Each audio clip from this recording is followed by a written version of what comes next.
Avis vascular centre మన దేశంలోనే the best varicose. And me director వచ్చేసి కృష్ణమాయ వచ్చి ప్రభాస్ గారికి పెద్ద ఫ్యాన్ ఆయన అండ్ ఫ్రెండ్ కూడా. మీరేమో పవన్ కళ్యాణ్ గారికి పెద్ద ఫ్యాన్. సో ఎప్పుడైనా మీ ఫ్యానిజం గురించి డిస్కషన్ అయ్యో లేదు లేదు సినిమాలో అస్సలు అలాంటివి లేదు. సినిమాలో కాదు, మీ ఇద్దరి మధ్య, డైరెక్టర్ గారి మధ్య, మీ మధ్య లేదు లేదు అస్సలు లేదు. ఆయన చెప్తారు, అందరి గురించి చెప్తారు సార్. ప్రభాస్ గారి గురించి అనే కాదు, అందరి గురించి ఒపీనియన్స్ చెప్తారు సార్. నేను అందులో ఒక ఎక్కువ అభిమాని అంతే తప్ప ఇంకేం లేదు. మీ డైరెక్టర్ గారు మీకు ప్రభాస్ గారి గురించి చెప్పిన ఒక చిన్న ఇన్సిడెంట్ ఏదైనా మాకు షేర్ చేయండి. అంటే వారిద్దరి మధ్య జరిగింది మీకు సరదాగా చెప్పుంటారు కదా. అంటే మాకు సెట్ లో ఒకసారి చెప్పారు, మేము తింటున్నప్పుడు ఈశ్వర్ మూవీ అవుతున్నప్పుడు బస్తీ రూట్స్ లోన అక్కడే కూర్చొని తినేవాళ్ళంట.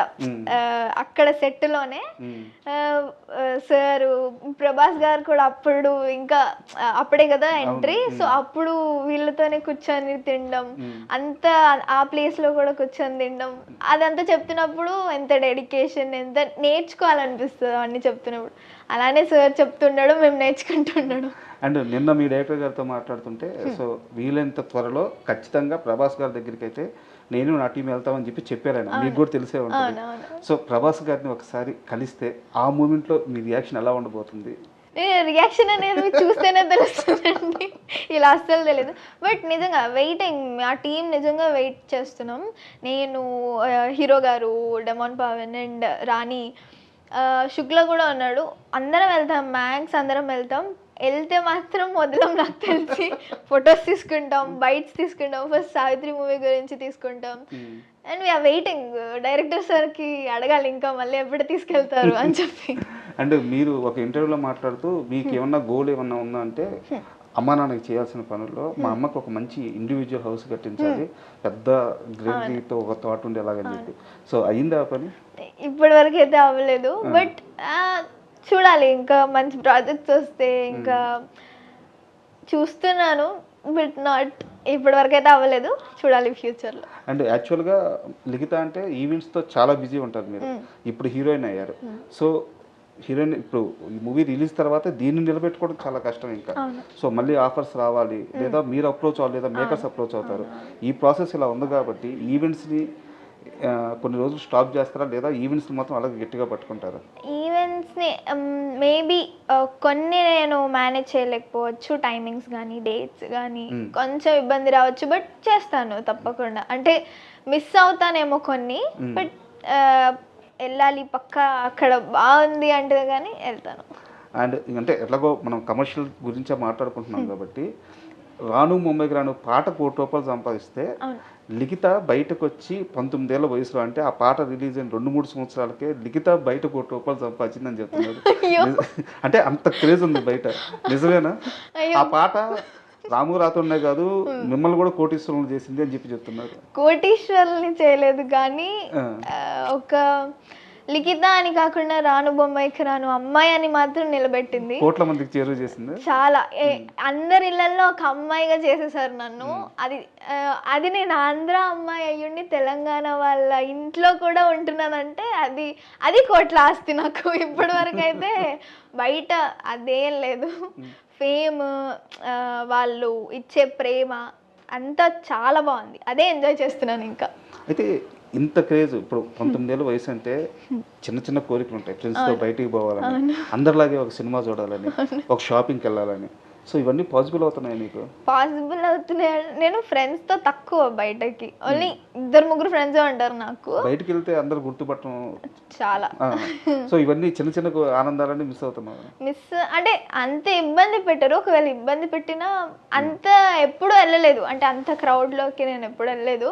నేను తిరిగేది కూడా తక్కువే, ఇంట్లోనే ఎక్కువ.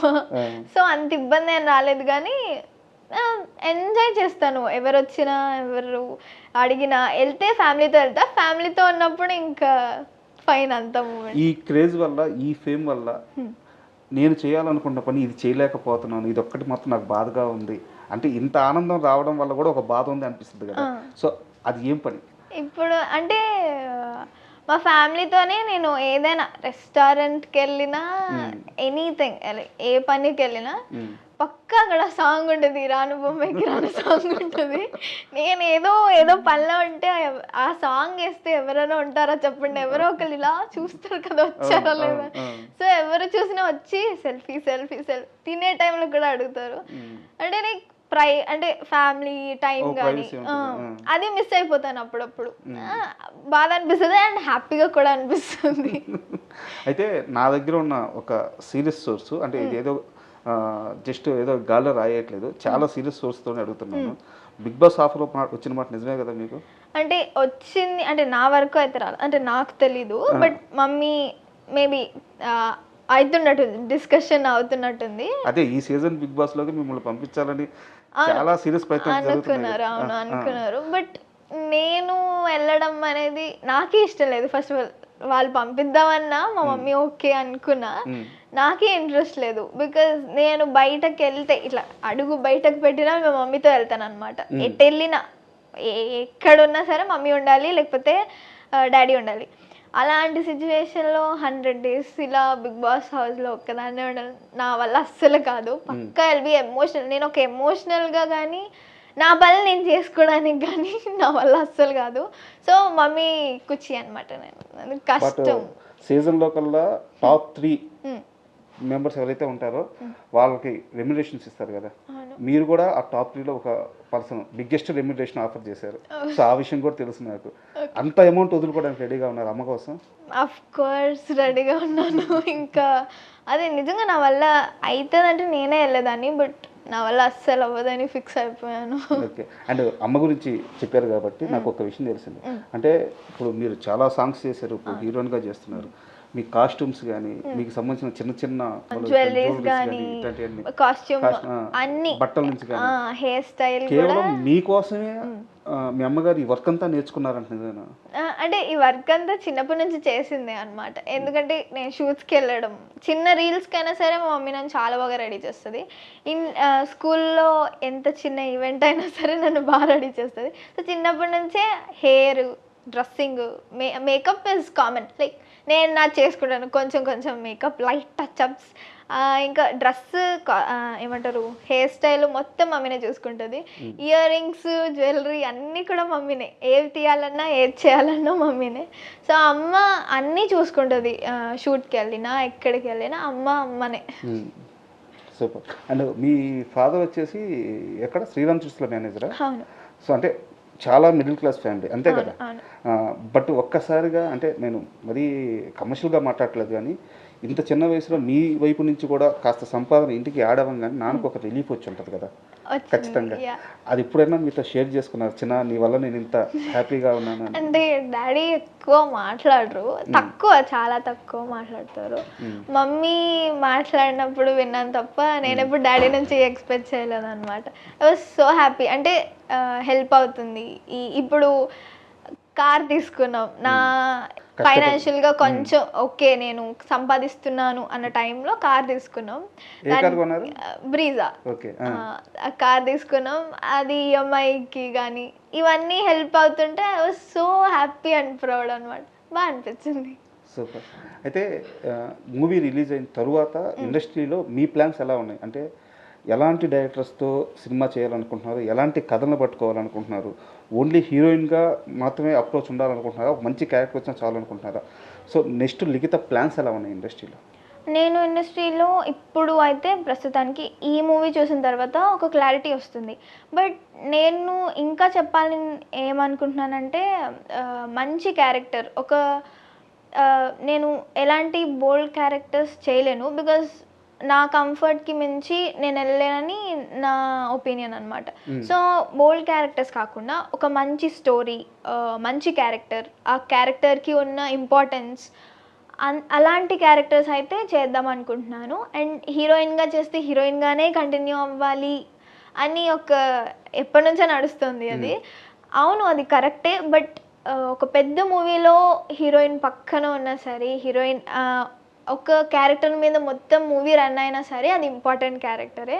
ఐ థింక్ పెద్ద పెద్ద డైరెక్టర్స్తోనే వర్క్ చేయాలని ఉంది. ఐఎమ్ ఈగర్లీ వెయిటింగ్ ఒక మంచి ఛాన్సెస్ కోసం. అండ్ మంచి క్యారెక్టర్స్ అయితే తప్పకుండా చేస్తాను. ఒక పేరు చెప్పండి, ఒక డైరెక్టర్ పేరు చెప్పండి. సుకుమార్ గారితో చేయాలని ఆశ. పెద్ద పెద్ద పేరే పట్టారు నిజంగా కరెక్ట్. ఎందుకంటే ఆయన డైరెక్షన్లో ఆర్టిస్ట్ నటన అంతా బయటకు వస్తుంది, ఆ స్కోప్ ఉంటుంది అనమాట. అయితే మీరు ఇందాక ఒక మాట అన్నారు, సో బోల్డ్ క్యారెక్టర్స్ నేను చేయను అని చెప్పేసి. నిజానికి చాలా చిన్న వయసులో మీరు స్టార్ట్ చేశారు. ఈ రోజు కూడా ఎక్కడా కూడా మీరు హద్దులు దాటి పరిమితులు దాటి ఇంత చిన్న వీడియో చేసింది కూడా లేదు. బట్ చాలా బోల్డ్ అయిపోయింది Instagram. But me journey other side జరిగింది, ఎక్కడ కూడా ఇంత చిన్న ప్రాబ్లం కూడా లేకుండా, ఇంత రిమార్క్ కూడా రాకుండా. సో ఎలా పాసిబుల్ అయింది ఇంత సక్సెస్, ఇంత నిబద్ధతతో ఉండి కూడా? అంటే మెయింటైన్ చేయాలి. అండ్ ఏదేమైనా సరే చిన్నప్పటి నుంచి అలవాటైన పద్ధతిలోనే చేస్తాం. ఇంకా దానికి మించి చేయాలన్నా మనసు రాదు. అండ్ వీ డోంట్ అసలు వెళ్ళబుద్దే కాదు అటు సైడ్. నేనైతే చిన్నప్పటి నుంచి అంతే. నాకు అంటే ఇలా నా గురించి గొప్ప చెప్తున్నానని కాదు, అంటే అది తప్పని కాదు. అంటే నాకు అలవాటు లేనిది నేను మళ్ళీ ట్రై చేసి ఇబ్బంది పడడం, ఇబ్బందిగా చెయ్యడం నాకు అస్సలు ఇష్టం లేదు. ఏదన్నా కంఫర్ట్గా ఉండాలి, కంఫర్ట్ జోన్లో ఉండాలి. సో అలానే మెయింటైన్ చేశాను తప్ప ఇంకేం లేదు. ఎంత కంఫర్ట్ చూసుకుంటున్నానో అంతే ఇంపార్టెంట్ అని నమ్ముతున్నాను.